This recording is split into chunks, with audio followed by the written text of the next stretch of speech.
The gravel crunched under Martha's worn boots as she stepped onto her front porch that Tuesday morning. Coffee mugs steaming in the crisp Montana air. 3 motorcycles lay twisted in her driveway like broken metal bones, their riders sprawled unconscious in pools of blood. Most 73-year-old women would have called 911 immediately.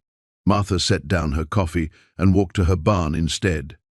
Inside, beneath dusty hay bales and rusted farm tools, lay a steel case that hadn't been opened in 20 years. Her arthritic fingers moved with surprising precision across the combination lock.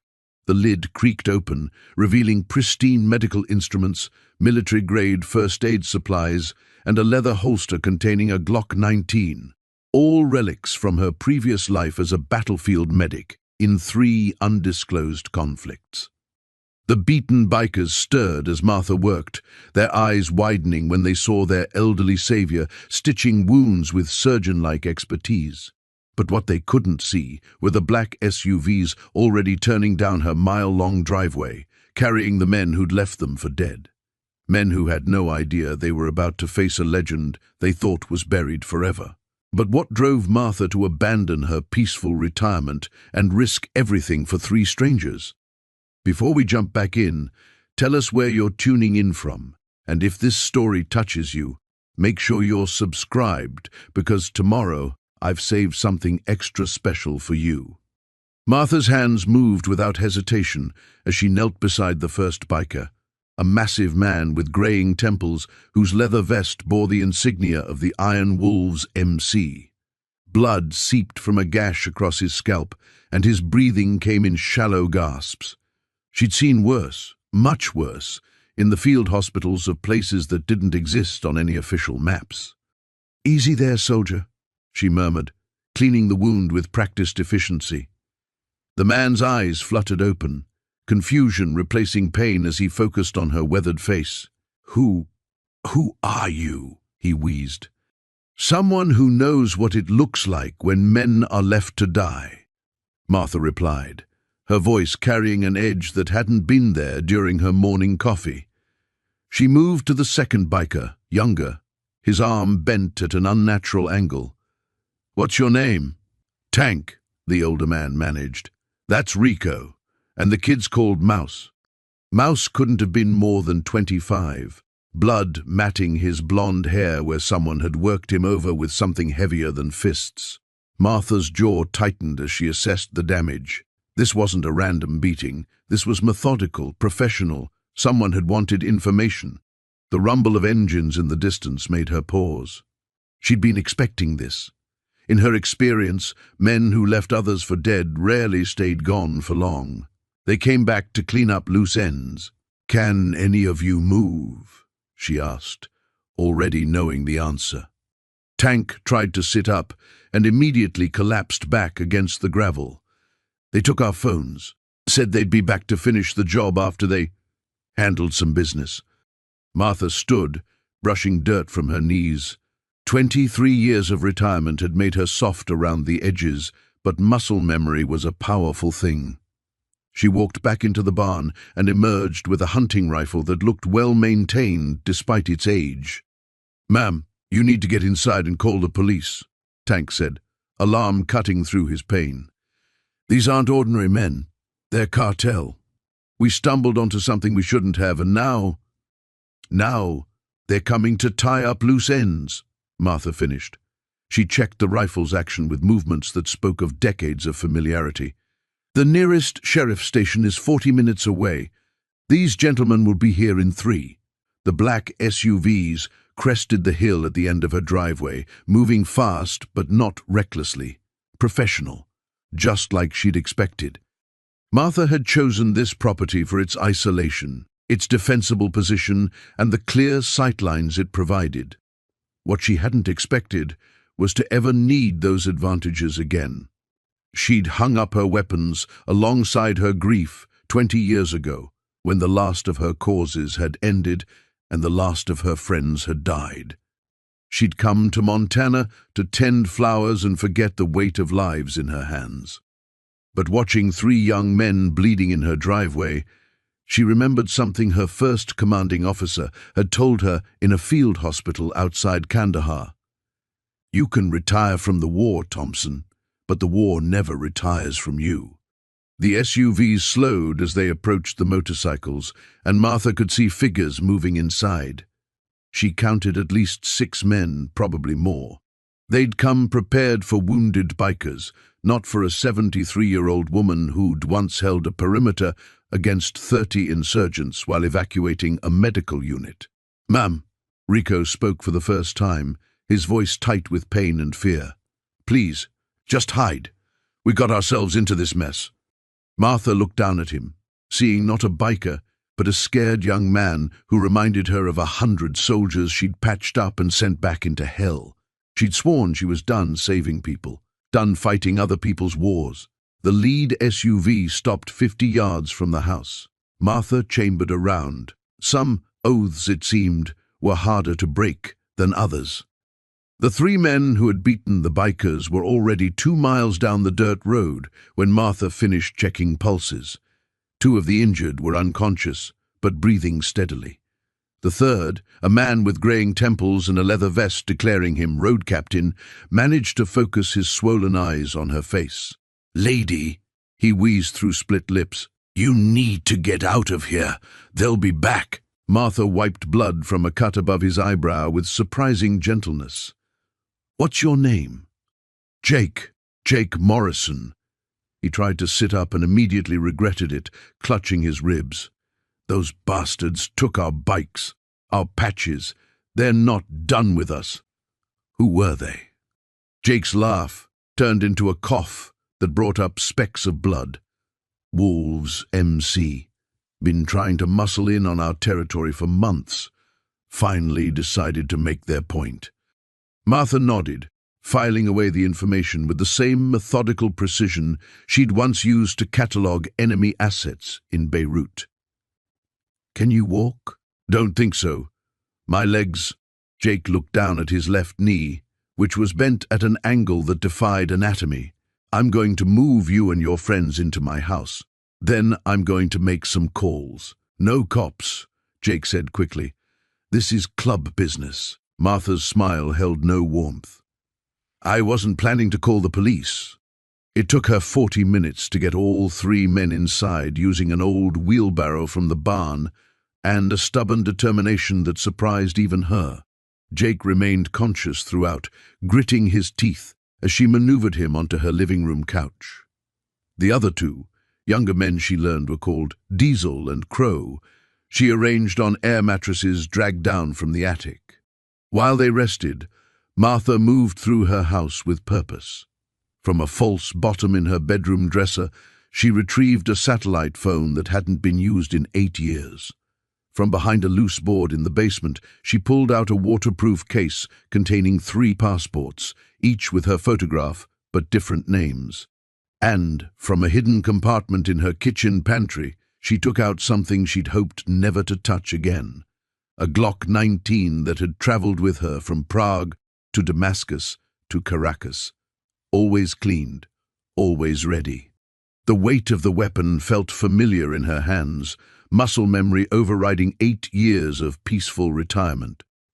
She checked the magazine, still full, and chambered a round with a practiced motion that would have shocked anyone who knew her only as the woman who brought apple pies to church socials. The satellite phone came to life on the 3rd attempt. The number she dialed was burned into her memory, though she'd never expected to use it again. Control. The voice that answered was crisp, professional, ageless. "This is Nightingale," Martha said, using a call sign that had been retired with her. "I need information." A pause. Nightingale was decommissioned. Nightingale was never decommissioned, just relocated. Martha looked out her kitchen window at the empty road. "I need everything you have on a motorcycle club called the Wolves, operating in rural Montana. Focus on current leadership and methods. This is highly irregular." "So is retirement." Martha's voice carried an edge that could cut glass. 12 hours or I start making inquiries through other channels." The line went dead. Martha pocketed the phone and returned to check on her patients. Jake was awake, watching her with new interest. Something in her posture, perhaps, or the way she'd handled the phone call with quiet authority.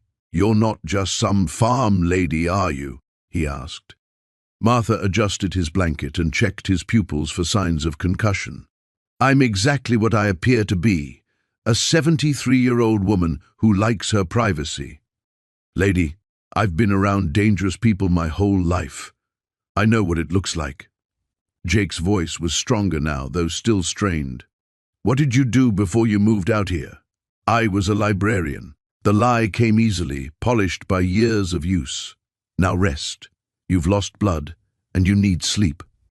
But as she moved to the window to check the road again, Martha caught Jake's reflection in the glass. He was studying her with the calculating gaze of a man who'd learned to read people for survival, and she could see he wasn't buying her story for a second. Outside, dust clouds on the horizon suggested vehicles approaching fast. Martha counted 4 distinct trails, moving in formation rather than random traffic. She stepped back from the window and felt the familiar cold settling into her chest, the emotional shutdown that had kept her alive through 15 years of sanctioned violence. The wolves were coming back, and they were bringing friends. Martha checked her watch and did the math. The satellite intelligence wouldn't arrive for hours, but the enemy would be here in minutes. She'd have to rely on older skills, the ones that didn't require technological support, the ones that had never failed her yet. The first rule of survival Martha had learned 40 years ago was simple: never leave witnesses who could identify you. But as she stood over the 3 unconscious men zip-tied in her barn, that rule felt like it belonged to someone else's life. The Martha who had earned her reputation in Prague and Beirut would have already made her decision.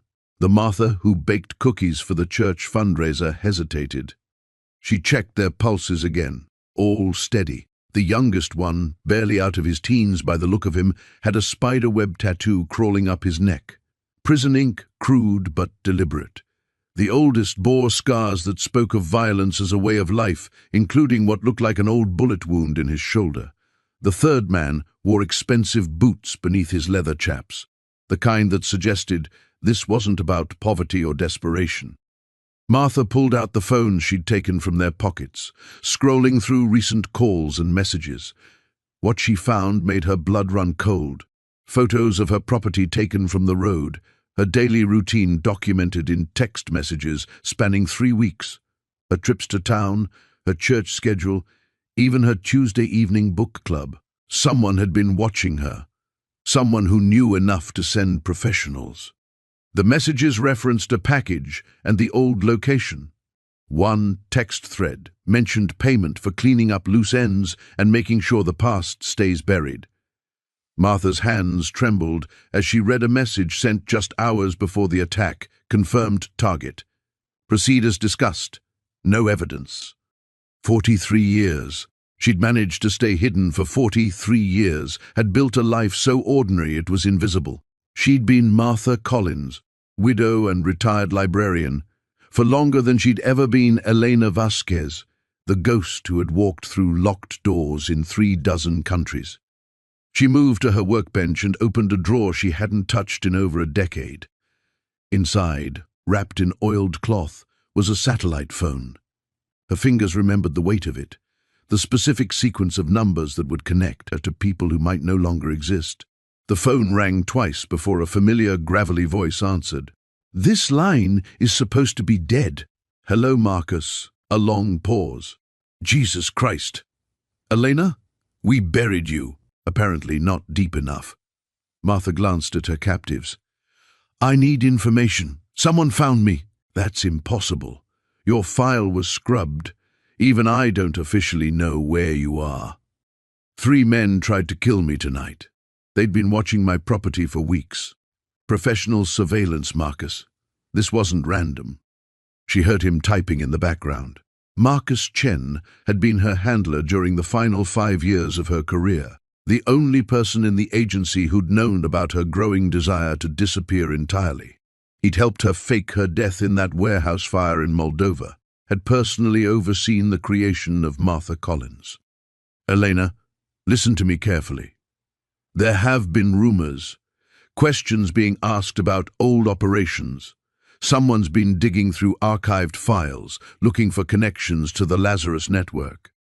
Martha's blood turned to ice. Lazarus had been the code name for her most classified missions, the ones that had never officially happened. Assassinations and extractions so sensitive that even the written records had been destroyed. "That's impossible," she whispered. "Those files were burned." Physical files, yes, but memories have a way of surfacing when the right pressure is applied. 3 months ago, Dmitry Kozlov was released from a Russian prison. You remember Dmitry? She did. Prague, 1981. Dmitry had been her target, but she'd been forced to abort when civilian casualties became inevitable. Instead, she'd fed information to the Czechs that landed him in prison. He'd sworn vengeance with his last free breath. "He's been very busy since his release," Marcus continued, "paying for information, following paper trails. Apparently, he connected Elena Vasquez to a warehouse fire in Moldova and started asking why there was no body." Martha watched the youngest biker stir slightly. "How long do I have?" "If he sent these 3, he already knows where you are. When they don't report back, he'll send more, or come himself. Elena, you need to disappear.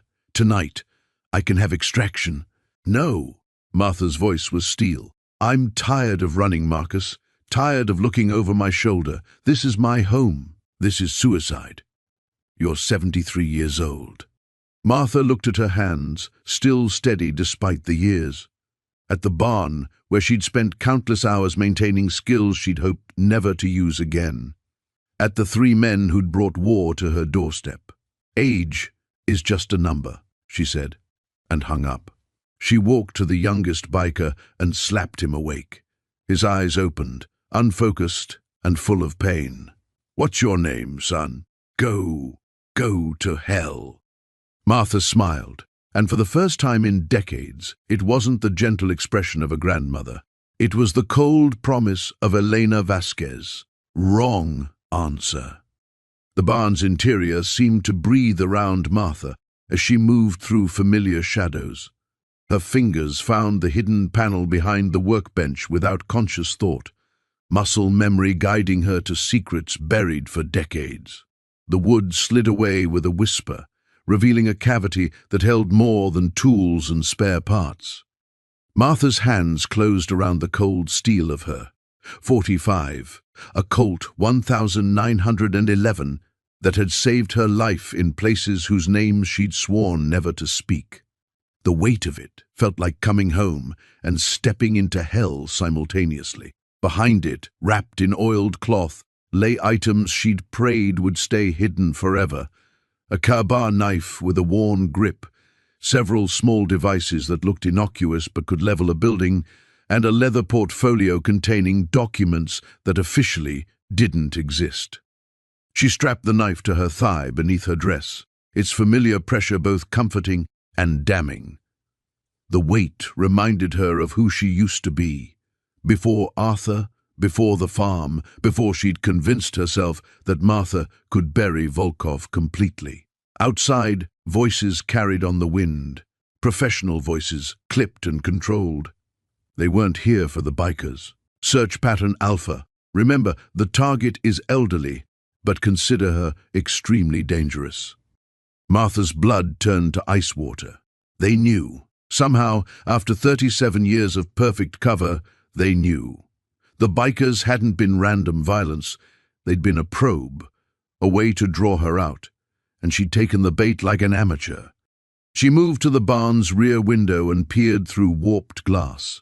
6 figures in tactical gear spread across her property with military precision. Their weapons weren't standard law enforcement issue, and their movements spoke of extensive training. Private contractors, then, the kind of people who asked no questions and left no witnesses. The kitchen door exploded inward with a crash that echoed across the farm. Martha watched through the window as 2 figures swept into her home, weapons raised. They'd find nothing useful there. She'd learned long ago to keep her real life separate from her cover life. but it bought her precious minutes. Her radio crackled from the shelf. "Control, this is Team Leader. Package is not in primary structure. Initiating secondary sweep. Copy, Team Leader. Rules of engagement remain. Terminate on site.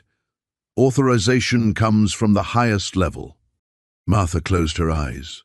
Highest level meant someone in the intelligence community had marked her for death. The question was whether this was about her past work or something new she'd stumbled into. Either way, running wasn't an option. Not at 73, not with her knees, and not against professionals who'd clearly done their homework. Which meant she had to become someone she'd promised Arthur she'd never be again. The transformation felt like shedding skin. Her posture straightened, her breathing slowed, and the tremor in her hands vanished completely. Martha Henley, retired widow and part-time quilter, stepped back into the shadows. In her place stood someone who'd once made grown men weep just by walking into a room. She activated the barn's secondary defenses, systems Arthur had helped her install but never questioned. The old generator hummed to life, powering equipment that created electronic dead zones and scrambled communications. Let them work blind for a while. Moving with practiced silence, she positioned herself near the barn's main entrance. The .45 felt steady in her grip, its weight distributed perfectly across hands that remembered exactly how to kill efficiently. The first one through the door would die before he knew she was there. The second might get off a shot, but it wouldn't matter. Footsteps approached, 2 sets, moving in tactical formation. She could tell from their rhythm that they were well-trained but not exceptional. Military backgrounds, probably special forces, but not the Tier 1 operators someone truly smart would have sent. Either her reputation had been exaggerated in their briefing, or whoever wanted her dead was underestimating what 3 decades of retirement had cost her. Their mistake. The barn door rattled. "Clear to breach," a voice whispered, barely audible. Martha pressed herself against the wall, finger caressing the trigger. The muscle memory was perfect, as if 37 years of peace had never happened. Her mind catalogued exit routes, weapon positions, and the 17 different ways she could kill both men with items within arm's reach. The door swung open. A rifle barrel appeared first, followed by a tactical helmet and body armor. Professional gear, but the man wearing it moved like someone who'd learned urban warfare, not the close-quarters brutality that had been Martha's specialty. She let him take 3 steps inside before she struck. The knife took him in the gap between his armor plates, angled upward to find his heart. He died with barely a sound. His partner spun toward the movement, but Martha was already moving, using the corpse as a shield while she put 2 rounds center mass into the second man. Blood spattered the hay bales where she'd once taught her grandchildren to play. The sweet smell of death mixed with the familiar sense of home, creating a contradiction that made her stomach turn. 4 more outside, and they'd heard the shots. The morning sun cast long shadows across Martha's property as she knelt beside the youngest biker, checking his pulse. Steady but weak. The other 2 were conscious now, watching her with a mixture of wariness and confusion as she moved between them with practiced efficiency. "Water!" the bearded one croaked, his voice barely above a whisper. Martha nodded, disappearing into the house and returning with a pitcher and cups. She helped each man drink slowly, her weathered hands surprisingly gentle. The youngest, Tommy, she'd learned from their worried murmurs, stirred as cool water touched his lips. "Easy," she said softly. "You've got a concussion." The third biker, a lean man with graying temples, studied her with sharp eyes despite his injuries. "You're not what you seem, are you?" Martha met his gaze without flinching. "None of us are." Before he could respond, the distant rumble of engines echoed across the valley. Multiple motorcycles, growing closer. Martha's posture shifted almost imperceptibly, her senses sharpening as she counted the sounds. 6 bikes, maybe 7. "That'll be Razor," the bearded biker said. relief flooding his voice. "Our president, tell me about these people who did this to you," Martha said, her tone carrying an authority that made all three men focus despite their pain. The grey-haired biker, Jake, according to the others, struggled to sit up straighter, called themselves the Serpents, showed up at our clubhouse 2 nights ago, said we were dealing on their territory. We weren't. We don't deal drugs, period. They wanted us to pay tribute, the bearded one added. When we refused, they said they'd make an example. Martha's jaw tightened.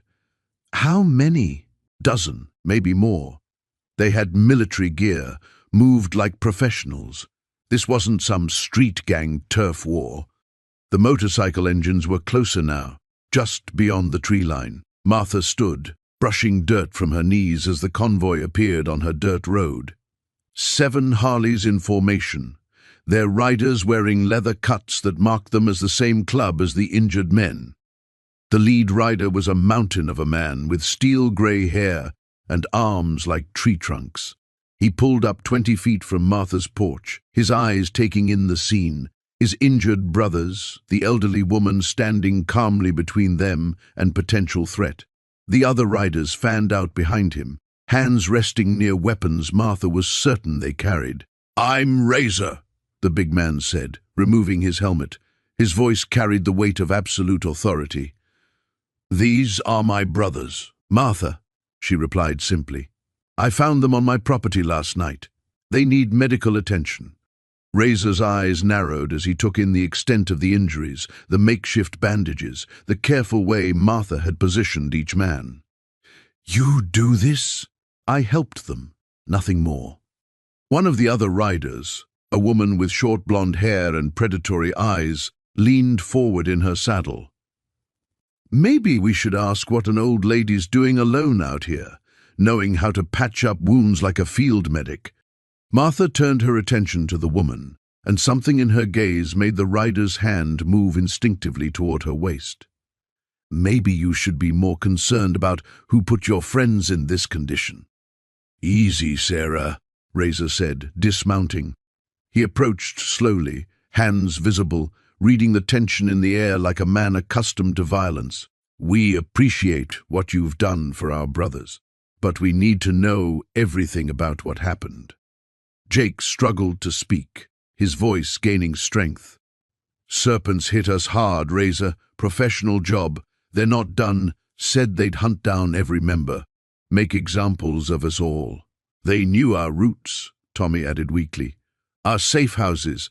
Someone's feeding them information."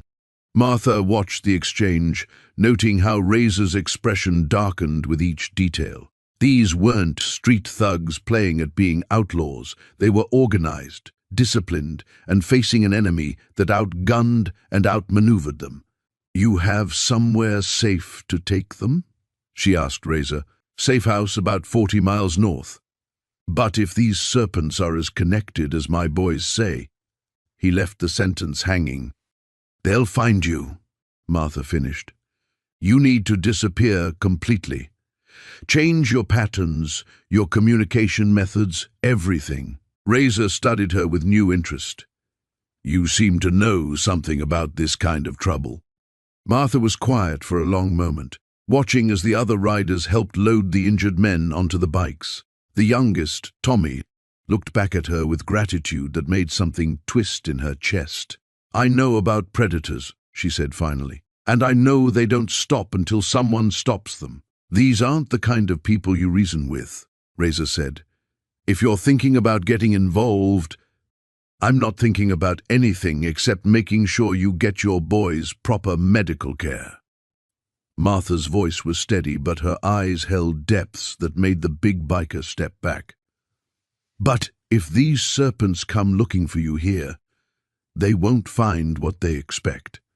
The morning air carried the scent of pine and fresh earth as Martha stepped onto her porch, coffee mug in hand. The 3 bikers had been gone for 2 hours now, their motorcycles roaring to life before dawn and disappearing down the gravel road like fleeing ghosts. She'd watched from her kitchen window as they'd helped each other walk to their bikes, still favoring injuries but moving with the careful respect of men who'd learned something profound about underestimating others. Marcus Rodriguez would keep his word. She was certain of that. Men like him understood the weight of a promise made at gunpoint, especially when that gun had been held by someone who clearly knew how to use it. Still, Martha's instincts, honed by decades of survival, told her this wasn't over. It was merely the beginning of something larger.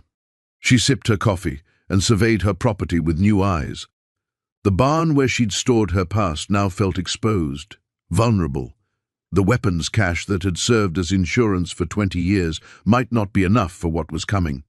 Her secure phone, buried in a waterproof container beneath the floorboards, hadn't been used in 8 years.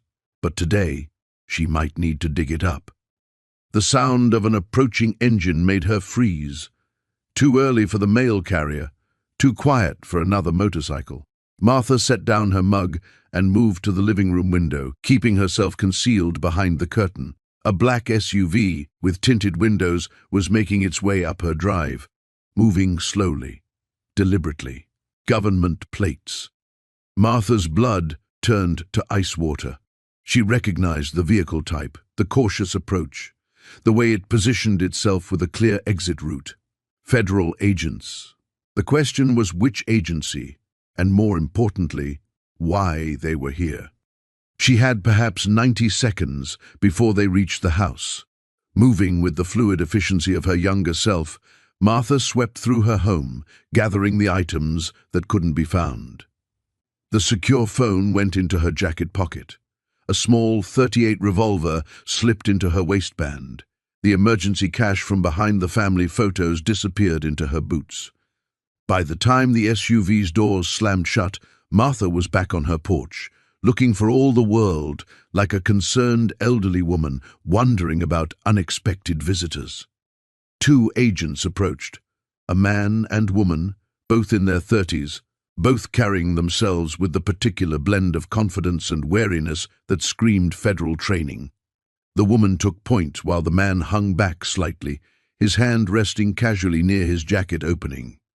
"Mrs. Chen?" The woman's voice was professionally polite, but carried an undertone of steel. "I'm Agent Sarah Collins, FBI. This is Agent David Park. We'd like to ask you a few questions." Martha's mind raced through possibilities. The bikers had been gone 2 hours, not enough time for them to contact law enforcement and for agents to respond. This had to be something else, something that had been building before last night's encounter. "Of course, dear," Martha replied, allowing a slight tremor to enter her voice. "Is everything all right? Has something happened in town?" Agent Collins studied Martha's face carefully, looking for tells, for any sign of deception. "We're investigating some unusual activity in this area. Have you noticed anything strange recently? Any unfamiliar vehicles or people on your property?" The question was a test, Martha realized. They already knew something, but how much? Her response would determine whether this remained a friendly inquiry or escalated into something more dangerous. "Well," Martha said slowly, wrapping her arms around herself as if cold, "there were some young men on motorcycles yesterday evening. They seemed lost, asking for directions to the highway. They looked rather rough, to be honest." "Is that what you mean?" Agent Park stepped forward slightly. "Did they threaten you in any way, Mrs. Chen? We have reason to believe these individuals might be dangerous." Martha's pulse quickened. The agents weren't here about her. They were tracking Marcus and his crew. But why? What had those 3 gotten themselves involved in that would draw federal attention? "Oh my," she said, pressing a hand to her chest in apparent distress. "Dangerous?" They seemed polite enough when they asked for directions. A bit intimidating, perhaps, but they didn't cause any trouble. "Should I have called the police?" The 2 agents exchanged a glance. Agent Collins pulled out her phone and showed Martha a photograph. Marcus Rodriguez, taken from what looked like a surveillance camera. "Is this one of the men you saw?" Martha leaned forward, squinting at the screen with the careful attention of someone whose eyesight wasn't what it used to be. "Yes, I believe so. the one who did most of the talking. "Agent Collins, you're making me quite nervous. What exactly did these men do?" But even as she asked the question, Martha was calculating distances, exit routes, and the likelihood that her barn remained uncompromised. Because whatever Marcus Rodriguez had gotten himself into, whatever had brought federal agents to her door, her carefully constructed retirement had just become infinitely more complicated. The barn door creaked as Martha stepped into the pre-dawn darkness, her breath forming small clouds in the cold air. She'd given Jake and his crew 12 hours to rest, clean their wounds, and prepare for what was coming. Now, as the first hints of grey touched the eastern horizon, it was time to move. Inside, she found them exactly where she'd left them. Jake sitting against a hay bale, methodically checking the rifle she'd given him, while Tommy and Bear worked on reinforcing the barn's defensive positions. They looked up as she entered, and she saw something different in their eyes. The wariness was still there, but it had shifted. They no longer looked at her like a dangerous stranger. They looked at her like soldiers waiting for orders from their commanding officer. "Report," she said simply. Jake stood, favoring his left side, where the worst of his injuries had been. "Perimeter secure. We've got good sight lines from the loft, and Tommy rigged up some early warning systems using the farm equipment. If anyone comes up the main road or tries to approach through the fields, we'll know." Martha nodded, impressed despite herself. "And your condition?" "We'll hold," Bear rumbled from where he was positioning ammunition. "Question is, will 3 beat-up bikers and 1—" He paused, searching for the right words. "1 old woman?" Martha's smile was sharp as winter steel. "I was going to say 1 badass, but sure." Bear's grin was genuine. "Will that be enough against however many Kozlov sends?" Martha moved to the workbench where she'd laid out her remaining weapons. The morning light filtering through the barn's windows caught the metal surfaces, creating deadly constellations of reflected light. "Depends on how smart they are. If they're smart, they'll send everyone. If they're not—" She shrugged. "Either way, we make them pay for every inch." Tommy, who'd been quiet since the previous evening, finally spoke up. "Why are you doing this? You could have just let us go, stayed out of it. Hell, you could have called the cops when you first found us." Martha paused in her weapons check. It was a fair question, and one she'd been asking herself since this all began. The honest answer was complicated, wrapped up in decades of guilt, retirement that had never quite felt like peace, and the simple fact that she'd looked at 3 beaten men and seen something worth protecting. "Because," she said finally, "I spent 40 years of my life eliminating problems. Now I get to save something instead." Before anyone could respond, a sharp whistle came from the loft. Tommy had rigged up a system using fishing line and empty cans, crude but effective. Someone was coming. Martha was up the ladder to the loft in seconds, moving with a fluid grace that seemed to defy both age and gravity. Through the gaps in the barn's upper walls, she could see them, 6 vehicles moving in formation up the valley road. Professional spacing, coordinated approach. Kozlov had sent his best. "How many?" Jake called from below. 6 cars, probably 4 men each, maybe more. Martha's voice was calm, analytical. "They'll try to surround the property first, cut off escape routes. Then they'll close in." She slid back down the ladder and moved to her weapons cache. The others watched as she selected items with the precision of a surgeon choosing instruments. 2 pistols went into shoulder holsters. A knife found its way to her boot. Extra magazines disappeared into hidden pockets of her jacket. "Listen carefully," she said, not looking up from her preparations. "They'll expect resistance from the barn. They'll expect you to fight like bikers. Lots of noise, wasted ammunition, emotional decisions. Don't give them what they expect." Jake stepped forward. "What's the plan?" "The plan is you 3 hold the barn and make them think that's where I am. Draw their attention. Make them commit their forces. But don't be heroes. You're the distraction, not the main event. And you? Tommy asked, though something in his expression suggested he already knew. Martha finished her weapons check and looked up at them. In the growing morning light, her face seemed to have shed years. The kindly grandmother was gone, replaced by something harder, more focused, something dangerous. I'm going hunting. She moved toward the barn's back entrance, then paused. One more thing. If this goes bad, if they get past me, there's a root cellar behind the house. It connects to an old mine shaft that comes out 2 miles down the valley. Food and water for a week, plus enough cash to get you somewhere safe. Martha, Jake started. No. Her voice cut through his protest like a blade. You asked me why I'm doing this. It's because everyone deserves a chance to be something better than what they were. Don't waste it. The sound of car engines grew closer, echoing off the valley walls. Martha checked her watch. 7:23 a.m. She'd been Martha Hendricks, retired school teacher, for exactly 15 years, 3 months, and 18 days. Now, it was time to remember who she'd been before. The sound of engines grew louder as Martha finished applying the last of the field dressings to Jake's ribs. 3 motorcycles, maybe 4, approaching from the east road. She'd been expecting this since dawn broke over the mountains. They're coming back, Tommy whispered, his face pale despite the morphine she'd given him for his broken arm.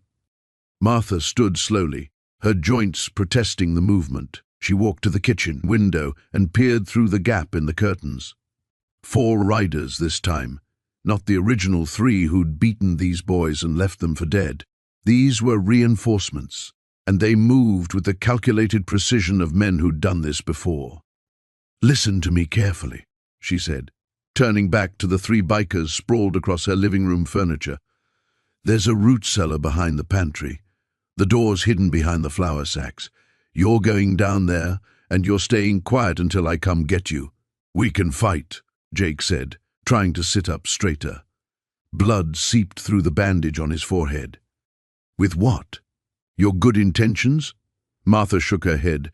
You can barely stand, let alone hold a weapon. This isn't your fight anymore. She helped them hobble toward the kitchen, supporting most of Tommy's weight while Diesel limped behind them, clutching his bruised ribs. The cellar door opened with a soft creak, revealing wooden steps descending into darkness. There's water down there, and some old blankets, she said. Whatever you hear up here, you stay put. Understood? The 3 men nodded, fear and gratitude mixing in their eyes as they disappeared into the shadows below. Martha replaced the flour sacks and smoothed her apron, then walked back to the living room to survey the scene. Blood-stained cushions, medical supplies scattered across the coffee table, the distinct smell of antiseptic and fear hanging in the air. The engines cut off outside. She moved quickly, gathering the medical supplies and shoving them into a drawer. The bloody cushions got flipped, clean sides up. A can of air freshener from the bathroom helped mask the scents that would give her away. 60 seconds to transform a makeshift field hospital back into a grandmother's sitting room. Heavy boots on the porch steps, the sharp rap of knuckles against wood. Martha smoothed her grey hair, took a deep breath, and opened the door with the expression of mild curiosity she'd perfected decades ago in Belgrade, in Damascus, in a dozen other places where the wrong facial expression could mean death. 4 men stood on her porch, leather-clad and dangerous. The leader was tall, with a greying beard and cold blue eyes that missed nothing. A serpent tattoo coiled around his neck, disappearing beneath his collar. "Morning, ma'am," he said, his voice carrying just enough politeness to mask the threat underneath. "Name's Kane. We're looking for some friends of ours." "Oh my," Martha replied, injecting just the right amount of nervous flutter into her voice. "I haven't seen anyone. Is everything all right?" Kane's eyes swept past her into the house, cataloguing details. She saw him notice the spotless living room, the empty driveway, the complete absence of any sign that 3 wounded men had spent the night here. 3 boys on motorcycles, he continued. They might be hurt, looking for help. You sure you haven't seen them? Motorcycles? Martha clutched her chest with one hand. Oh, dear, no. I would have heard those awful loud engines, wouldn't I? The noise they make carries for miles out here. One of the other men, younger with prison tattoos covering his arms, stepped forward. Mind if we take a look around? Just to be sure they didn't camp out in one of your outbuildings without you knowing. I suppose that would be all right, Martha said, stepping aside. Though I can't imagine why anyone would want to hide on my little property. There's nothing here but an old woman and her chickens. Kane nodded to his men, and they spread out across the yard, heading toward the barn and the smaller sheds scattered around the property. He remained on the porch, studying Martha with the intensity of a predator evaluating prey. You live out here all alone? He asked.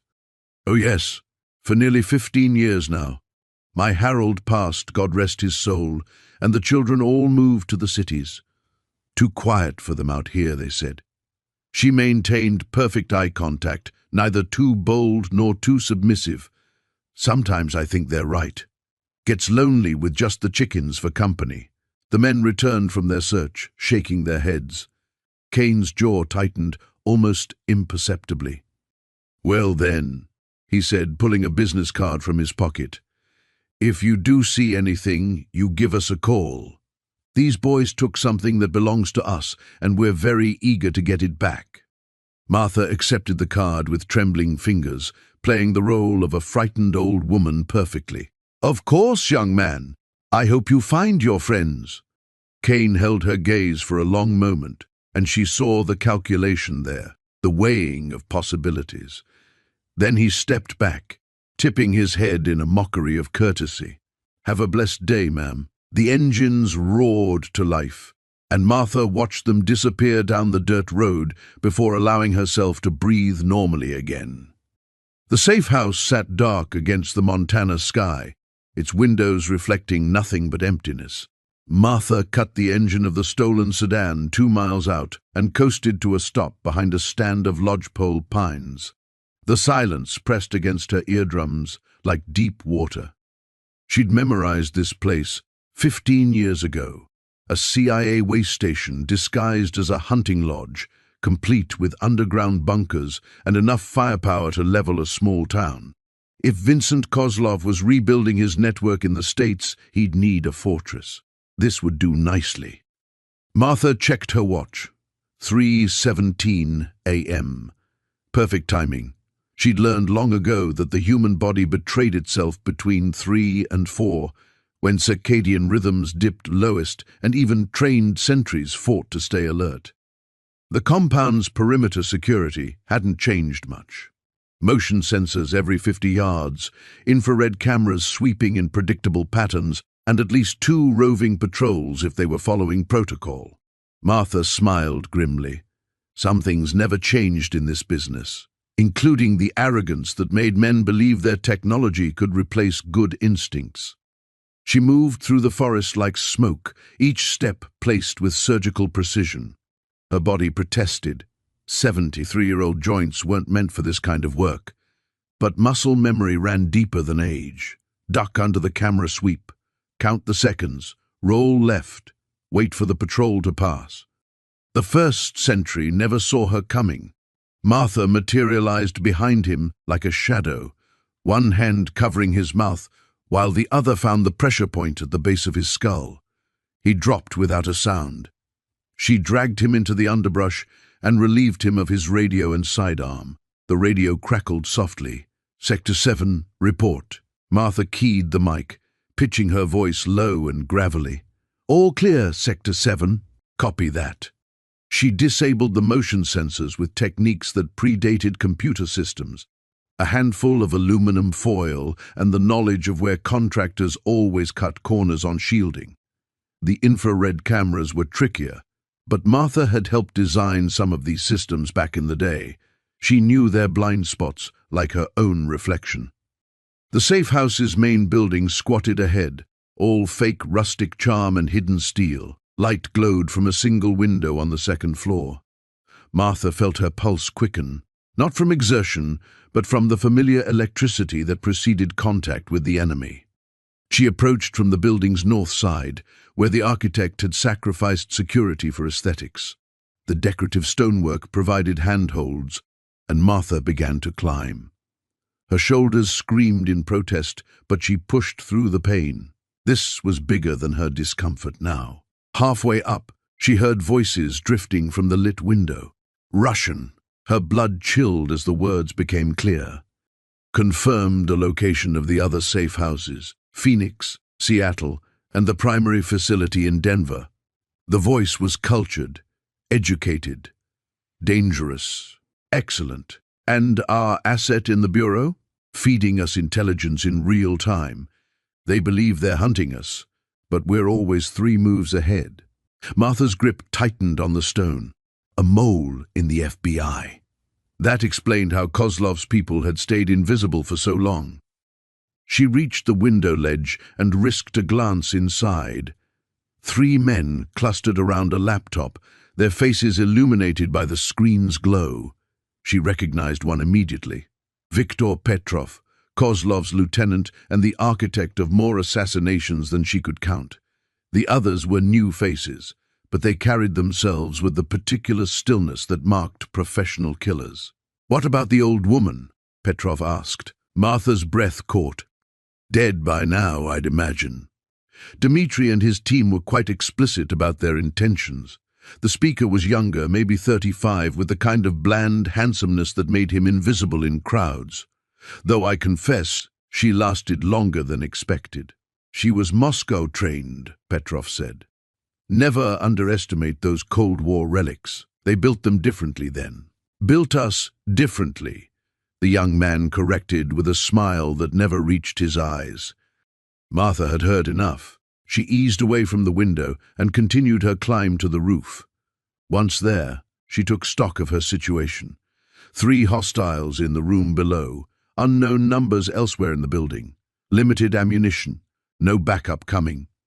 The smart play was to retreat, contact what remained of her old network, and call in reinforcements.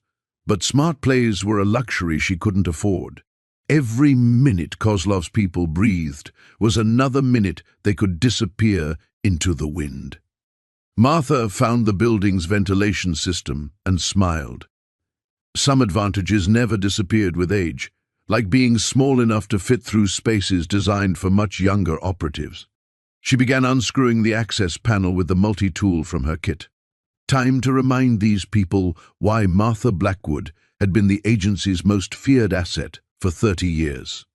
The panel came free, with barely a whisper of sound. Martha slipped into the darkness of the ventilation shaft, moving toward the voices below like death itself seeking an appointment. The morning air carried the acrid smell of smoke and burned metal as Martha surveyed the destruction scattered across her property. 3 vehicles lay twisted and blackened, their occupants long since fled, or worse. She moved methodically through the debris, her weathered hands cataloguing evidence with the precision of someone who had done this countless times before. Tommy limped behind her, his young face pale but determined. "How many do you think got away?" "Enough to cause problems." Martha bent down, examining tire tracks in the soft earth, but not enough to feel confident about it. She straightened, her joints protesting more than they had 20 years ago, and studied the tree line beyond her fence. The attackers had come in 3 waves throughout the night, each more desperate than the last. The first had been reconnaissance, probing her defenses, testing her responses. The second had been the main assault, coordinated and brutal. The third had been revenge, sloppy and emotional. Only the third wave worried her now. "Mrs. Patterson?" Duke called from near the house, his voice carrying an urgency that made Martha's shoulders tense. "You need to see this." She found him crouched beside the porch steps, holding something that made her blood run cold. A photograph, creased and stained with mud, showed a young woman with dark hair and laughing eyes. Written on the back in block letters were 2 words: "Your granddaughter." Martha's face remained impassive, but Tommy saw her hands clench into fists. They know about Rebecca. Seems that way. Martha pocketed the photograph. Which means they've been watching longer than we thought. Rico emerged from the barn, his arm in a makeshift sling but his expression alert. Found something else. Fresh motorcycle tracks heading east toward the county road. Single rider, probably their scout. Martha nodded grimly. In her former life, she would have had resources at her disposal. Safe houses, communications networks, extraction teams. Now she had 3 injured bikers, an isolated farm, and enemies who knew exactly where to find her. The satellite phone in her pocket buzzed. She'd been expecting this call. Martha! The voice belonged to Harrison Cole, her former handler, now buried deep within Langley's administrative maze. We have a situation. I'm aware. She walked away from the others, lowering her voice. How much do they know? Enough to be dangerous. The Kozlov operation you shut down in Prague? Dmitri's nephew survived. He's been building a network, and your little display last night lit up every intelligence radar from here to Moscow. Martha closed her eyes. Prague had been her last official mission before retirement, a bloody affair involving arms dealers and human trafficking. She'd thought all loose ends had been tied off. What's the nephew's name? Viktor Kozlov. 28 years old, born in Chechnya, trained in the same camps his uncle used. He's been hunting ghosts for 3 years, following rumors of the woman who destroyed his family's empire. And now he's found one. Martha, you need to disappear. Tonight. We can have a team extract you within 6 hours. She looked back at Tommy, Duke, and Rico. 3 men who had stumbled into her world through no fault of their own, who had fought beside her when they could have run. What about the civilians? Not our problem. The coldness in Harrison's voice reminded her why she'd left this life behind. They became my problem when I chose to help them. God damn it, Martha. You're 73 years old. This isn't your fight anymore. She thought about Rebecca, probably sitting in her college dorm room 300 miles away, completely unaware that her grandmother's past had finally caught up with them. It became my fight the moment they threatened my family. Then you're on your own. I can't authorize agency resources for a retired operative's personal vendetta. The line went dead.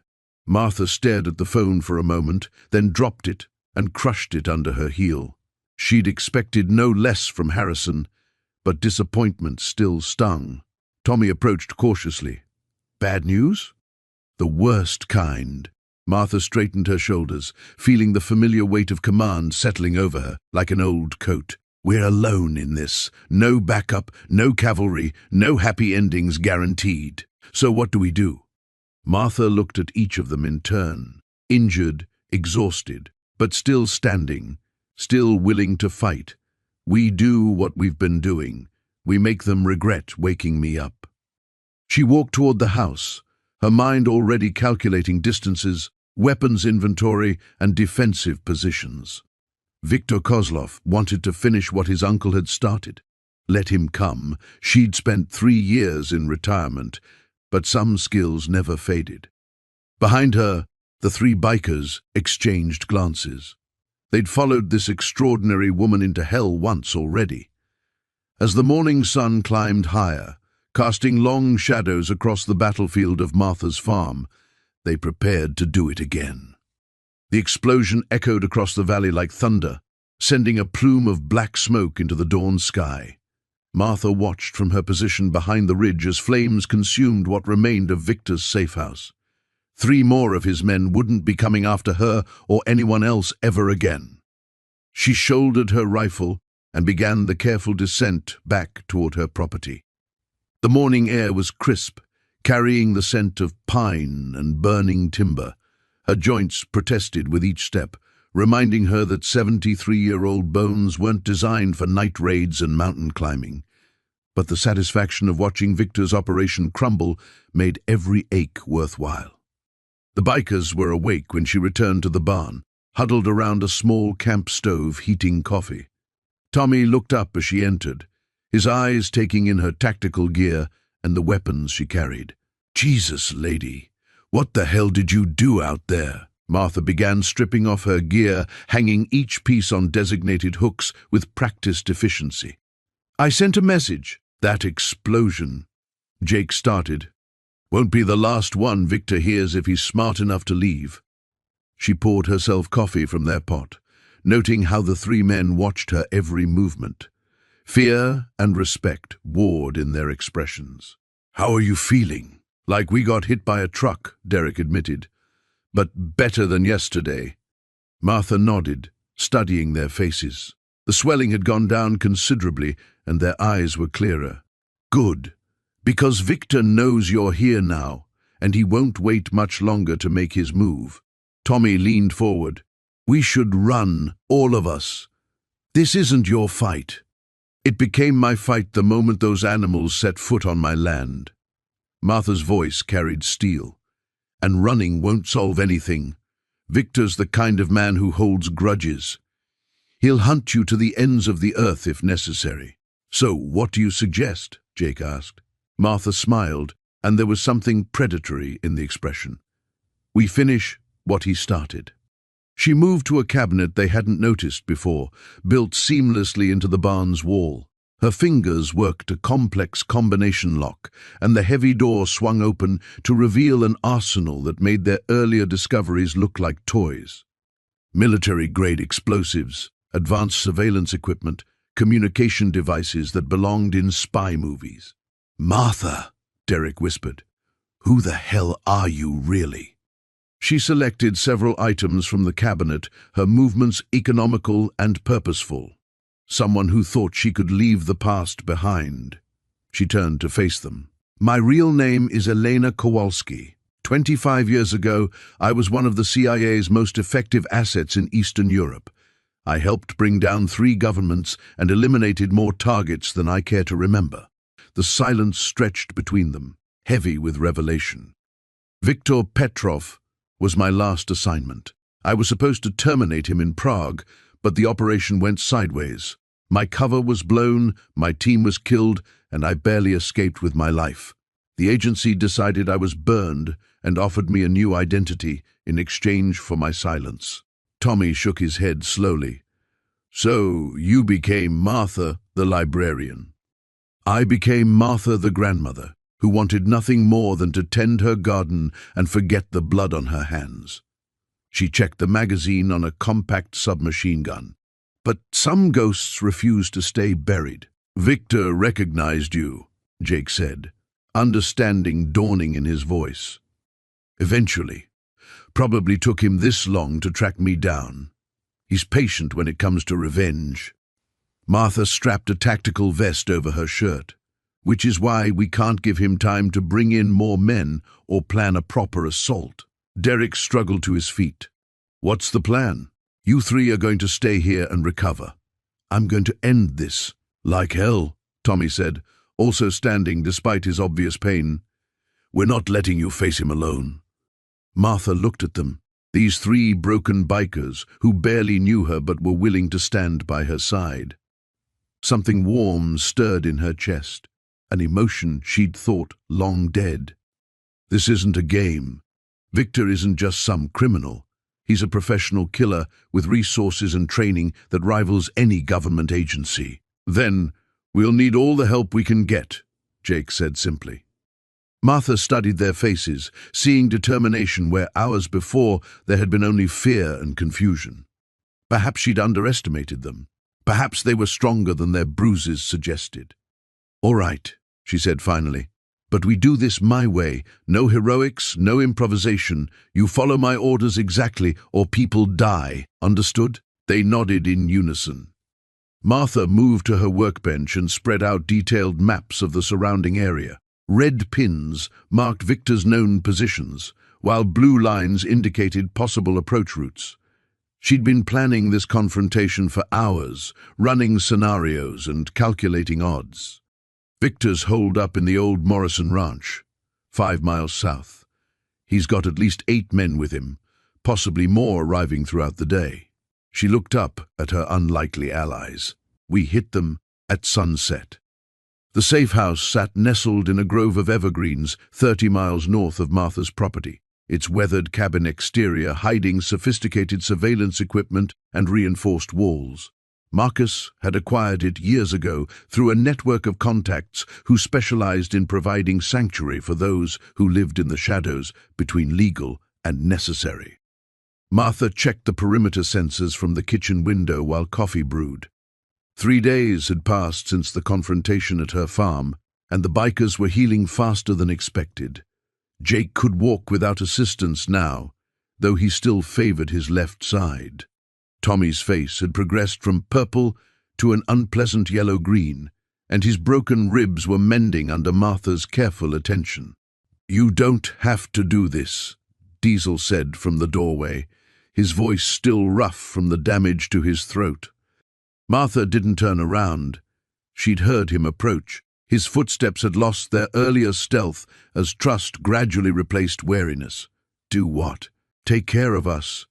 We're not your responsibility." She poured coffee into 2 mugs, added cream to hers, and handed him the black one. "Maybe not, but here we are." Diesel accepted the coffee, studying her face. Over the past 3 days, he'd watched her clean wounds with steady hands, cook meals that somehow tasted like comfort, and maintain their security with the casual efficiency of someone accustomed to life-or-death situations. The contradictions in Martha Flynn had stopped surprising him and started making a different kind of sense. "Marcus filled us in," he said, "about who you used to be. Did he now?" Martha's tone carried a warning. "Enough. We know you weren't always a farmer." Through the window, Martha watched Marcus emerge from the tree line, returning from his morning reconnaissance. His movements carried the same careful alertness she remembered from their operational days, when trust was earned in blood and measured in heartbeats. "The past has a way of finding us," she said finally, "no matter how far we run or how quiet we try to live." "Is that what you were doing? Running?" Martha sipped her coffee, considering the question. "I was trying to become someone else. Someone who grew tomatoes and worried about weather instead of body counts.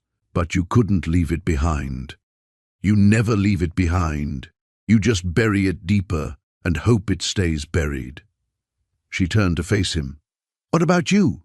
What were you running from when you ended up on my property?" Diesel's laugh held no humor.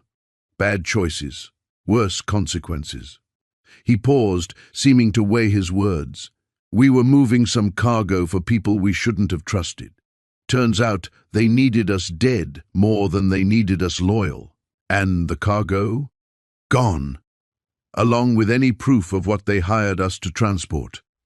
His jaw tightened. "They used us to move something that could destroy them, then tried to eliminate the witnesses." Martha absorbed this information, fitting it into the larger picture that had been taking shape since Marcus's arrival. What kind of cargo requires that level of cleanup? Before Diesel could answer, Marcus entered through the back door, his expression grim.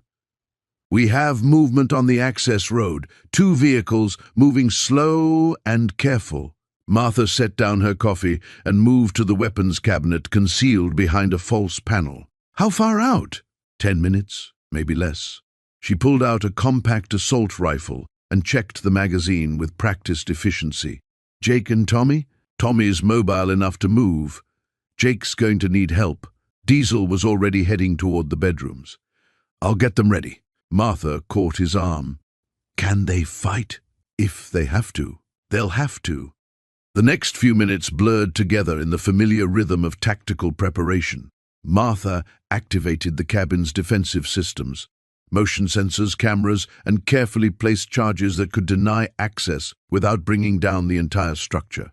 Marcus took position at the front windows, while Diesel helped Jake and Tommy to a reinforced interior room that offered both protection and firing positions.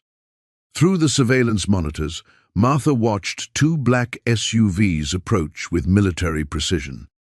The vehicles stopped just outside the property line, disgorging 8 men in tactical gear who moved with the coordination of a professional team. Military contractors, Marcus observed, studying their approach pattern through binoculars. Corporate security, not government. Which means they're here for the bikers, not us, Martha said. Unless those two things are connected now. Martha considered this as she watched the assault team spread out to surround the cabin. Her quiet retirement had ended the moment she chose to help 3 beaten strangers instead of turning away. Some lines, once crossed, changed everything that followed. "Diesel," she called out. "That cargo you mentioned, what exactly were you moving?" His voice carried back from the other room, tight with resignation. "Financial records. Digital files that could expose money laundering operations for half the criminal organizations on the West Coast." Martha and Marcus exchanged glances. The stakes had just climbed considerably higher. "And these people," Martha continued, "they'd rather start a war than let those files surface? They'd rather eliminate anyone who knows the files existed." Outside, the assault team had completed their positioning. Martha counted muzzle flashes through the trees and knew their time for questions had run out. The GPS tracker blinked steadily on Martha's phone screen as she crouched behind a massive oak tree, watching the compound through military-grade binoculars.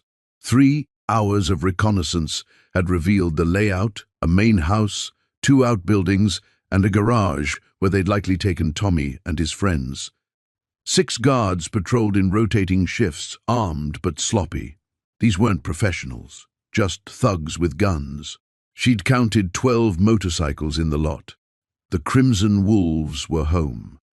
Martha checked her watch. 3:47 a.m. The changing of the guard happened every 2 hours, and she'd timed the gap. 43 seconds when the south perimeter went unwatched. More than enough. She moved like smoke through the darkness, her 73-year-old body remembering every lesson from decades past. The compound's security was laughable compared to the Eastern European facilities she'd infiltrated in her prime. These men had grown comfortable, arrogant in their remote mountain stronghold. The first guard never saw her coming. Martha's garrote wire was around his throat before he could draw breath to shout. She lowered his unconscious body behind a woodpile and continued toward the garage, where muffled sounds suggested her boys were still alive. Through a grimy window, she glimpsed Tommy tied to a chair, his face bloody but defiant. Jake and Marcus flanked him, both conscious but beaten. 3 wolves stood around them, one holding a crowbar like a question mark. "Last chance, kid," the crowbar wielder growled. "Where's the old lady hiding?" Tommy spat blood. "Go to hell." Martha smiled grimly. The boy had spine. She circled to the garage's rear entrance, testing the door handle. Locked, but the wood frame was old and warped. She slipped a thin blade between the door and jamb, working the simple latch until it clicked open. The first wolf was lighting a cigarette when Martha's knife found the space between his ribs. She guided him down silently, already moving toward the second man before the body hit the concrete. Her suppressed Glock whispered twice, "Center mass, clean kills." The third wolf spun toward the sound, fumbling for his weapon. Martha was already there, her hand clamping over his mouth as her blade found his kidney. He dropped without a sound. "Jesus Christ," Jake breathed as Martha cut their bonds. "You're like some kind of—" "Save it," Martha whispered, checking Tommy's injuries. Bruised ribs, split lip, but nothing life-threatening. "Can you boys move?" Tommy nodded, working feeling back into his hands. "There's more of them, maybe 10 in the main house." "I counted 12 total," Martha said, passing Jake a pistol from one of the dead wolves. 3 down, 9 to go. Marcus stared at the bodies. "You killed them, just like that." Martha's eyes were flint. "They forfeited their lives when they touched what's mine. Now we need to move before—" The garage lights blazed on. A voice called from outside, "Rodriguez? Everything okay in there? Rodriguez, answer me, damn it." The door swung open. Martha let the first man clear the threshold before breaking his neck with a precise twist. The second wolf managed half a shout before her knife silenced him permanently. The third tried to run, but Jake's borrowed pistol barked once, dropping him in the doorway. "Nice shot," Martha murmured. Shouts erupted from the main house. Lights flickered on across the compound. "So much for stealth," Tommy said, checking the magazine on a confiscated rifle. Martha was already moving toward their escape route when engines roared to life outside. Headlights swept across the garage windows as motorcycles circled the building. "Back exits compromised," she reported, peering through the rear window. "3 bikes, riders armed." "We're trapped," Marcus said. Martha's smile was predatory. "No, son, they are." She grabbed a jerrycan of gasoline from the workbench and began splashing it across the garage floor, creating a trail toward the front entrance. The boys watched in fascination as she rigged an improvised incendiary device from shop rags and a road flare. "When I light this, we go out the back fast and low," she instructed. "There's a drainage ditch 50 yards north. Reach it and follow it downhill to the tree line." "What about you?" Tommy asked. Martha hefted her rifle. "I'll be right behind you."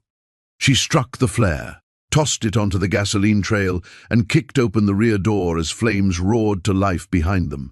The boys bolted for the ditch while Martha provided covering fire, her shots precise and devastating. 2 riders went down before the others realized their garage was becoming an inferno. In the chaos of smoke and flames, Martha reached the ditch where her boys waited. "Now we hunt," she said, chambering a fresh round. The Crimson Wolves had started this war, but they'd forgotten they were dealing with someone who'd perfected the art of finishing them. The warehouse district stretched before them like a concrete graveyard, shadows pooling between buildings that had been abandoned to rust and decay. Martha adjusted her grip on the Glock, feeling the familiar weight settle into her palm as she studied the approaching complex through the binoculars. Dimitri's intel had been solid. 3 black SUVs sat parked outside the main building, and she could count at least 6 guards patrolling the perimeter. "There," Jake whispered, pointing to a second-story window where movement flickered behind grimy glass. "That's got to be where they're holding them." Martha lowered the binoculars and checked her watch. 3:17 in the morning, the witching hour, when exhaustion made even trained men sloppy. She'd counted on that advantage more times than she cared to remember, back when counting meant the difference between completing a mission and never seeing home again. "We go in quiet," she murmured, her voice carrying the authority that had once commanded respect in rooms full of men who killed for governments. "Jake, you take the south entrance. Create a distraction at exactly 3:30. Tommy, you're with me on the north side." Tommy shifted nervously beside her, the shotgun trembling slightly in his hands. "Martha, what if—" "No what-ifs." Her steel-grey eyes fixed on his. "You follow my lead, do exactly what I say, and we all walk out of this alive, including your brothers." She moved like smoke across the open ground, decades of muscle memory guiding each step. The first guard never saw her coming. One moment he was lighting a cigarette, the next he was unconscious on the gravel, Martha's arm releasing from around his throat. She caught his radio before it hit the ground, sliding it into her jacket pocket.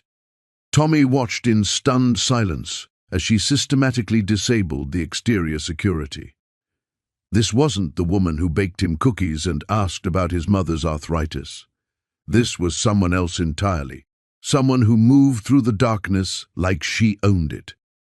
The explosion from the south side came precisely on schedule, Jake's improvised distraction sending orange flames licking up the side of an abandoned van.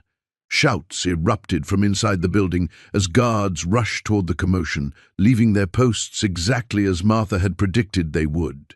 "Now," she breathed, and they slipped through the north entrance like ghosts. The interior reeked of motor oil and something else, fear, sharp and metallic in the stale air. Martha's enhanced hearing picked up voices from above, Russian accents barking orders. She counted footsteps, memorized the building's acoustics, calculated angles of attack with the cold precision that had once made her one of the agency's most valuable assets.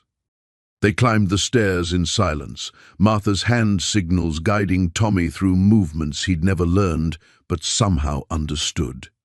At the top, she held up her fist and he froze, watching as she peered around the corner. 3 men stood guard outside a reinforced door. Through the crack beneath it, she could see shadows, Bear and Crash, bound but alive. Her jaw tightened. One of the Russians was speaking into a phone, his words carrying clearly in the empty hallway. "Da, we have them. The old woman won't be a problem much longer." Martha smiled, and Tommy felt his blood chill at the expression. It wasn't grandmotherly warmth. It was the smile of a predator that had just located its prey. She moved with lethal efficiency. The first guard went down with a pressure point strike that dropped him silently to the concrete. The second spun toward the sound, his weapon half drawn when Martha's elbow connected with his temple.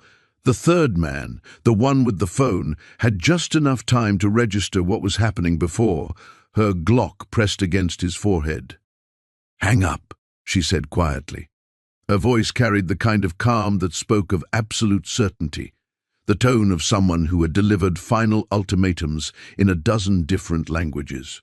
The phone clattered to the floor. "Keys," she continued, never moving the gun barrel from its position. Slowly, he fumbled for the ring at his belt, hands shaking as he held it out. Martha nodded to Tommy, who grabbed the keys and rushed to the door. It swung open to reveal Bear and Crash, bloodied but conscious, their eyes widening as they took in the scene. "Holy shit, Martha," Bear whispered. "What the hell?" Explanations later, she cut him off, still holding the Russian at gunpoint. "Can you both walk?" They nodded, struggling to their feet as Tommy cut their bonds. Martha reached into the guard's jacket and pulled out his radio, keeping her weapon trained on him as she keyed the mic. "This is the old woman," she said into the device, her voice carrying to every guard in the building. "I'm giving you one chance to leave. Walk away now and live to see tomorrow. Stay and join your friends who thought they could threaten my family." The building fell silent except for the distant crackle of Jake's fire still burning outside. The safe house sat in pre-dawn darkness, its windows black against the forest backdrop. Martha crouched behind a fallen log 50 yards out, studying the building through night vision binoculars she'd retrieved from her go-bag. 2 guards patrolled the perimeter in lazy patterns, automatic weapons slung casually across their shoulders. Amateurs. She'd been watching for an hour, mapping their routes, counting their steps, noting how the one on the east side favored his left leg and the other couldn't resist checking his phone every few minutes. Sloppy discipline that would cost them. The tracker she'd pulled from Tommy's jacket had led her here, to this converted hunting lodge tucked deep in the Cascade foothills. Dimitri's insurance policy, no doubt, a place to hold assets until they could be properly disposed of. The thought of Jake and the others trapped inside sent cold fury through her veins. Martha checked her watch. 4:30 a.m. The guards would be at their most vulnerable now, fatigue wearing down whatever alertness they'd started with. She pulled the suppressed Sig Sauer from her shoulder holster and began her approach. The Eastern Guard went down first, a whispered dart of metal through darkness, before he could react to the shadow that materialized behind him. Martha caught his body, easing it to the ground behind a woodpile. His partner wouldn't complete his circuit for another 3 minutes. She moved like smoke through the trees, decades of muscle memory guiding her steps around every twig and loose stone. The second guard died without ever knowing danger had found him, slumping against the building's corner where she arranged him to look like he was resting. The front door was locked, but locks had never been much of an obstacle. Her picks made quick work of the mechanism, and she slipped inside to find herself in a rustic great room dominated by a massive stone fireplace. hunting trophies, stared down from the walls with glassy eyes. Voices drifted from somewhere deeper in the building. She followed the sound down a hallway lined with bedroom doors, testing each one quietly. Empty, empty. The third door was locked from the outside, a promising sign. Martha pressed her ear to the wood and heard the soft rasp of controlled breathing. Someone awake and trying to stay quiet. She worked the lock with surgical precision, then eased the door open just wide enough to peer inside. Jake sat propped against the far wall, his face a patchwork of bruises, but his eyes alert. When he saw her, relief flickered across his features before settling into grim determination. She pressed a finger to her lips and slipped into the room. "Tommy? Rico?" she whispered. "Next room over," Jake breathed. "3 guards downstairs. They've been taking turns coming up to ask questions." She cut his zip-tie restraints with a tactical knife. "Can you move?" He flexed his hands, wincing. "Yeah, they worked me over pretty good, but nothing's broken." The door to the adjacent room opened just as easily. Tommy and Rico were in worse shape. Tommy unconscious with what looked like a serious head wound, Rico awake but barely. Martha's jaw tightened as she freed them. "Rico, can you carry Tommy?" she asked. He nodded shakily. "I think so." Footsteps echoed from the stairwell, heavy boots climbing toward them. Martha motioned for the others to stay back and positioned herself beside the hallway entrance, knife ready. The guard rounded the corner, checking his phone, completely unprepared for the blade that opened his throat in one swift motion. She caught him as he fell, lowering him silently to the floor. "Move," she whispered. They made their way toward the stairs, Rico supporting Tommy's dead weight while Jake stayed close behind Martha. The great room below was dimly lit by a single lamp, throwing long shadows across the space. 2 more guards sat at a card table near the kitchen, playing poker and sharing a bottle of vodka. Stupid and drunk, even better than tired. Martha signaled for the others to wait, then descended the stairs like a ghost. The first guard died with cards still in his hand, Martha's knife punching up through the base of his skull. His partner had just enough time to register his friend's sudden stillness before steel found his heart. She waved the others down, and they made their way toward the door. Tommy was starting to come around, mumbling incoherently as Rico half-carried him across the room. They were almost to the exit when headlights swept across the windows. A vehicle was coming up the access road, moving fast. "Back door!" Martha hissed, changing direction, but as they reached the kitchen, more lights appeared through the rear windows. They were surrounded. Martha's mind raced through options, calculating angles and odds. The approaching vehicles meant reinforcements, too many to fight through with 3 wounded men in tow. She spotted a door she'd missed before, partially hidden behind the refrigerator. When she pulled it open, wooden steps led down into darkness. "Basement," she said. "Now." They descended into the musty space below, just as engines cut off outside and car doors began slamming. Voices shouted in Russian, angry and urgent. Someone upstairs had discovered the bodies. The warehouse smelled of rust and motor oil, its concrete floor stained with decades of automotive fluids. Martha crouched behind a stack of tires, watching Viktor Kozlov pace between his remaining men like a caged predator. The Russian crime boss had aged since their last encounter 15 years ago, his hair silver now, deep lines etched around his pale eyes. But the cold intelligence remained unchanged. "She killed Dmitri and Pavel like they were children," Kozlov said, his accent thick with anger. "This grandmother, this phantom from our past." He stopped pacing and turned to face his 6 remaining soldiers. "But phantoms can bleed. Phantoms can die." Martha counted the exits.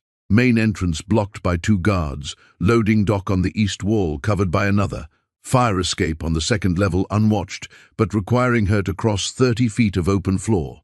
The bikers, Tommy, Jake, and Sean, hung suspended from chains in the center of the space, barely conscious but alive. That was all that mattered. She'd tracked Kozlov's crew here, using methods that felt both foreign and familiar after 2 decades of retirement. The old instincts had awakened like muscle memory, reading tire tracks, following diesel exhaust, intercepting radio chatter, skills she'd hoped never to use again, but skills that never truly died. The loading dock guard lit a cigarette, his attention drifting to his phone. Martha moved. She covered the distance in seconds, her knife finding the soft spot beneath his jaw before he could cry out. The cigarette fell, still burning, as she lowered his body behind a shipping container. 20 feet away, Kozlov continued his monologue about American interference and old debts. "You cost me everything in Prague," he said to the darkness, as if sensing her presence. "My operation, my reputation, my brother's life. I spent 15 years tracking you, only to discover Martha Henley had become Martha Sullivan, living like a peasant on some worthless farm." Martha slipped between the shadows, working her way closer. The bikers had become pawns in a game that predated their birth, caught in the crossfire of choices she'd made when their parents were still children. The weight of that responsibility settled on her shoulders like an old coat. "But you made a mistake," Kozlov continued. "You forgot that wolves hunt in packs, and patience is our greatest weapon." A floorboard creaked 20 feet to her left. Martha froze, then smiled grimly. Kozlov had positioned more men than she'd initially counted, professionals who'd been waiting in concealment. The warehouse was a trap, and she'd walked directly into it. "There she is," Kozlov called out, as a spotlight blazed to life, pinning Martha in harsh white light. The legendary Black Sparrow, reduced to protecting motorcycle trash on a dirt road. Martha raised her hands slowly, her mind already calculating angles and distances. 3 red laser dots danced across her chest from different directions, professional positioning, overlapping fields of fire. Kozlov had learned from their previous encounters. "Drop your weapons," the crime boss ordered. She let her knife clatter to the concrete, followed by the pistol she'd taken from Dmitri, but they hadn't searched her thoroughly enough, never did, when facing a 73-year-old woman. The ceramic blade taped to her inner thigh remained undetected, along with the flashbang grenade hidden in the lining of her jacket. 20 years ago, you killed my brother Alexei in that Prague warehouse," Kozlov said, walking closer. "You burned down everything I'd built, sent me running like a common criminal." "Alexei was trafficking children," Martha replied, her voice steady. "Some things can't be ignored." "Justice?" Kozlov laughed. "You were CIA Black Ops, not a social worker. You had no authority in Czech Republic, no jurisdiction. You were a killer who decided to play God." The truth stung because it held fragments of accuracy. Martha had exceeded her orders in Prague, had allowed personal conviction to override professional restraint. But watching those terrified children being loaded into shipping containers had shattered something inside her, something that demanded action regardless of consequences. "These boys have nothing to do with Prague," she said, nodding toward the suspended bikers. "No, but they have everything to do with you." Kozlov drew a chrome-plated pistol. "You care about them, which makes them valuable. Pain shared is pain doubled, yes?" Tommy raised his head, blood streaming from his nose. His eyes found Martha's across the warehouse floor, and she saw the same stubborn courage that had made him stand up to Kozlov's men on the road. The same foolish bravery that reminded her why some fights were worth taking. Martha Sullivan, grandmother and retired horse trainer, would have negotiated, would have tried to trade herself for their safety. But Black Sparrow had never been particularly good at surrender. The flashbang came free with a subtle movement, her thumb finding the pin. Kozlov was still talking when she smiled. "Some phantoms," she said, "bite back." The morning sun cast long shadows across the farmhouse porch as Martha sat in her rocking chair, cradling a cup of coffee that had long since gone cold. 3 days had passed since the warehouse, and the silence felt different now. Not the oppressive quiet of being hunted, but the peaceful stillness of a storm finally past. Jake emerged from the guest bedroom, moving carefully but under his own power. His ribs were still wrapped, and purple bruises painted half his face, but his eyes held clarity they'd lacked since she'd first found him bleeding in her driveway. "How you feeling, son?" Martha asked, without looking up from her coffee. "Like I got hit by a freight train, but I'll live." He settled into the chair beside her with a grunt. "Thanks to you, you would have done the same." Jake studied her profile, noting the way she held herself. Relaxed but alert, like a soldier who'd finally made it home but couldn't quite forget the war. "Would I? I'm not so sure I had that kind of courage in me before all this." Martha finally turned to meet his gaze. "Courage isn't something you have or don't have. It's something you choose, moment by moment. You chose it when you came back for Tommy and Bear. You chose it when you stood with me against Volkov." "Speaking of Tommy and Bear," Jake said, gesturing toward the driveway where 2 familiar motorcycles were parked. "They're planning to head out today." As if summoned by their conversation, Tommy and Bear rounded the corner of the house, both moving with the stiff gait of men still healing. Tommy carried a small duffel bag, while Bear held a manila envelope in his massive hands. "Morning, Martha," Tommy said, his voice carrying a respect that would have been unthinkable a week ago. "Wanted to say goodbye, proper-like." Bear stepped forward, extending the envelope. "This is for you. Everything we could gather about the Devil's Crossroads, bank accounts, safe houses, contacts. Figured you might want to make sure none of them get ideas about continuing Volkov's work." Martha accepted the envelope, feeling its weight. Even in retirement, it seemed, her work wasn't quite finished. "You boys sure you don't want to stick around? Place gets lonely." "Appreciate it," Tommy said, "but we got our own ghosts to outrun. Heard there's work in Montana for men willing to start fresh." "Good work," Bear added. "Construction, maybe security. Something honest." Martha nodded, understanding. Some people healed by staying still, others by moving forward.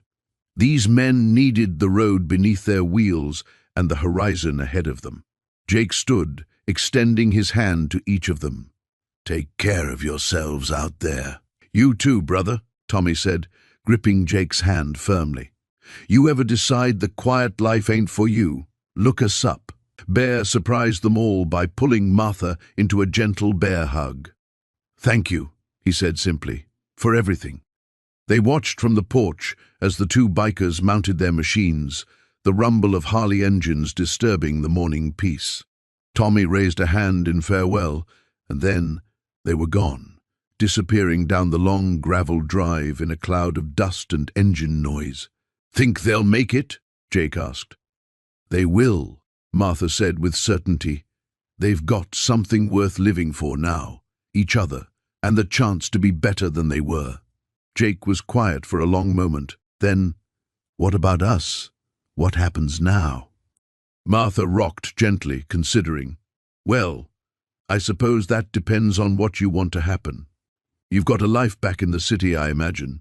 Job, friends, responsibilities." "Had," Jake corrected. "Past tense. Funny how a week of running for your life puts things in perspective. Turns out most of what I thought mattered really didn't. And what does matter?" Jake gestured at the peaceful farmland stretching to the horizon, at the neat vegetable garden where Martha had been teaching him to tell weeds from seedlings, at the barn where she'd shown him how to properly maintain a motorcycle engine. This, the quiet, the work. Having someone to share it with who understands that sometimes the past follows you home. Martha felt something she hadn't experienced in years, the possibility of a future she actually wanted to live. "Place needs work," she said carefully, Roof's got some loose shingles, fence needs mending, and I'm not getting any younger. Good thing I'm unemployed and looking for honest work." "It won't always be peaceful," Martha warned. "Men like Volkov, sometimes they have friends, partners, people who come looking for answers or revenge." Jake met her eyes steadily. "Then I guess it's good I know someone who can handle that kind of trouble." Martha smiled, the first truly peaceful expression that had crossed her face in decades. "I suppose it is." The sun climbed higher, burning off the morning mist, and for the first time in 30 years, Martha allowed herself to believe that the war might finally be over.